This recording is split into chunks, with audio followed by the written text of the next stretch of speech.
What the Corporation for Public Broadcasting shutting down means for PBS and NPR. America's media landscape is about to shift in a way few could have anticipated. One that touches everything from children's programming and local news to how rural towns receive emergency alerts.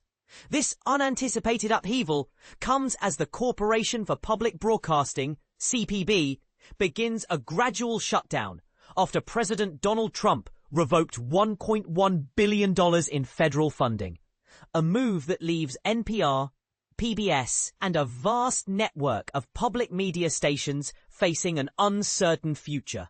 But here's where it gets even more complex. While listeners might assume their favorite radio shows or news programs are safe for now, the real crisis is quietly unfolding behind the scenes at smaller local stations. In a heartfelt statement, CPB President and CEO Patricia Harrison acknowledged the monumental efforts of countless Americans who rallied to preserve public media's federal support. Their calls, letters, and petitions weren't enough.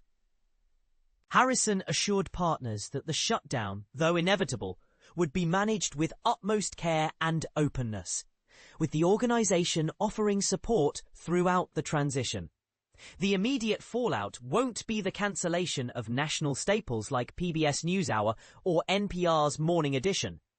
Instead, the deepest cuts will affect small and rural broadcasters, many of whom rely on CPB grants for over a quarter of their operating budgets. The loss threatens not just programming, but entire stations and, by extension, the communities that count on them for local reporting and essential information. As the federal fiscal year wraps up on September the 30th, most of CPB's 100-strong workforce will be laid off. A small group will remain through January to tie up financial loose ends and oversee the expiry of system-wide music licenses. Harrison, who has helmed CPB since 2005, called the closure both difficult and unavoidable given the scale of the financial blow. She underscored public media's pivotal role in fostering education, offering reliable emergency alerts, encouraging civil conversation, and connecting every part of the country through shared culture. And here's the part most people miss. What exactly was the CPB? And why was it so critical? Established by the Public Broadcasting Act in 1967, the CPB wasn't a content producer. Instead, its role was to act as a neutral, non-partisan funding channel, allocating federal dollars to public TV and radio stations nationwide, including affiliates of PBS and NPR.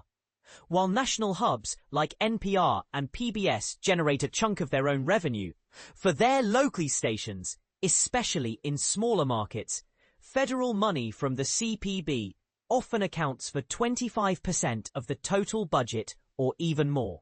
CPB's reach went beyond funding.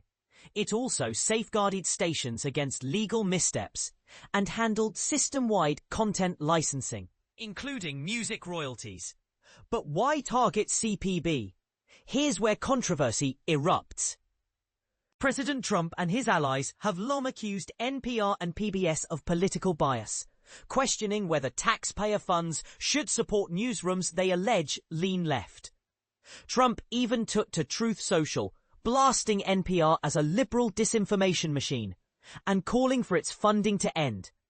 This year, empowered by full congressional control, Republicans approved a rescission, a rarely used measure that cancels previously agreed upon spending.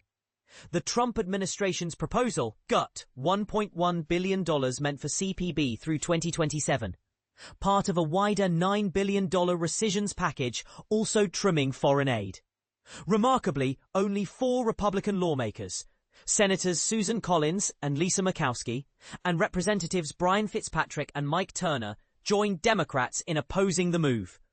Murkowski, voicing the concerns of her home state Alaska, said defunding would be devastating, especially since CPB funding covers between 30 to 70% of Alaska's public broadcasting budgets. Collins, while admitting frustration with perceived bias, stressed the vital local benefits, from emergency alerts to beloved community programs. The Senate Appropriations Committee has since advanced a bill to terminate all future CPB funding, a decision Harrison warned would irreparably damage thousands of local stations, especially in underserved regions. She cautioned that without federal support, CPB could no longer uphold its duty to nearly 1,500 stations or the communities they serve.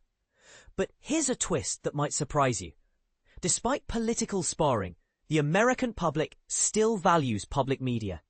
A July Harris poll found 66% of adults back continued funding for public radio, including a surprising 58% of Republicans and 77% of Democrats.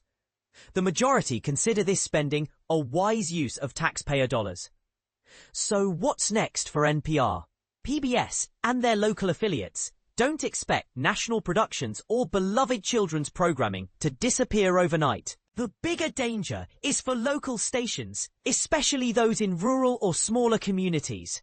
These broadcasters often fill the gaps left by declining newspapers and commercial outlets, providing essential news coverage, educational content, and even life-saving emergency alerts. Without CPB funds, many will likely scale back operations, cut programming, or shut down, deepening America's growing news deserts. While some stations are turning to state governments or private philanthropy, these sources rarely cover the federal shortfall entirely. There's been an uplifting uptick in public donations. Roughly 120,000 new donors have contributed an estimated $20 million in annual support over the past 3 months. The approval of the funding cuts triggered a surge in generosity. Colorado's Rocky Mountain Public Media saw more than 6,600 donations in a single weekend. WUNC in North Carolina raised over $1 million. And Tampa's WMNF received more than $280,000. Numbers these local stations usually could only dream of. But will private giving and local support be enough to keep the lights on? Or is this the beginning of a slow national retreat from public interest media? Here's the big question.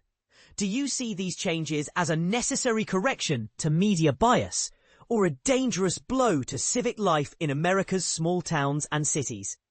Should public broadcasting reinvent itself without federal support, or does this mark the end of an era that should have never ended? Let us know where you stand.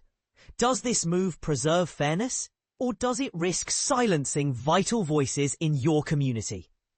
Share your perspective in the comments. The future of public media might just depend on it. PBS Appalachia, Blue Ridge PBS, surviving federal funding cuts through community support. In a surprising turn of events, PBS Appalachia and Blue Ridge PBS are staying on air despite federal funding cuts. In a recent announcement that has left many relieved, PBS Appalachia Virginia confirmed on Friday, August 1st, via a Facebook post, that both PBS Appalachia and Blue Ridge PBS will continue to operate despite recent federal funding cuts. This news comes as a breath of fresh air for local viewers who have been concerned about the future of their beloved public broadcasting stations. The Corporation for Public Broadcasting, CPB, had previously announced its closure due to these funding cuts, sparking worry among the community. WDBJ7 had even spoken with PBS officials on July 21st about the potential shutdown of PBS Blue Ridge. However, thanks to the generous donations from local viewers, these stations will remain operational in our area, according to the Facebook post. But here's where it gets interesting. While the immediate threat has been averted, PBS Appalachia Virginia emphasizes that continued support is crucial to keep providing the high-quality programming we all enjoy, including local shows, documentaries, and podcasts. Donations are still very much needed. And this is the part most people miss. Your contribution, no matter how small, can make a significant difference in ensuring that these vital community resources continue to thrive. So, if you value the content and services provided by PBS, consider making a donation today. Click here to donate to PBS Appalachia, Virginia. Copyright 2025 WDBJ. All rights reserved. What do you think about the importance of public broadcasting in our community? Do you believe that federal funding should play a bigger role in supporting these services? Or should it be left to local donations? Share your thoughts in the comments below.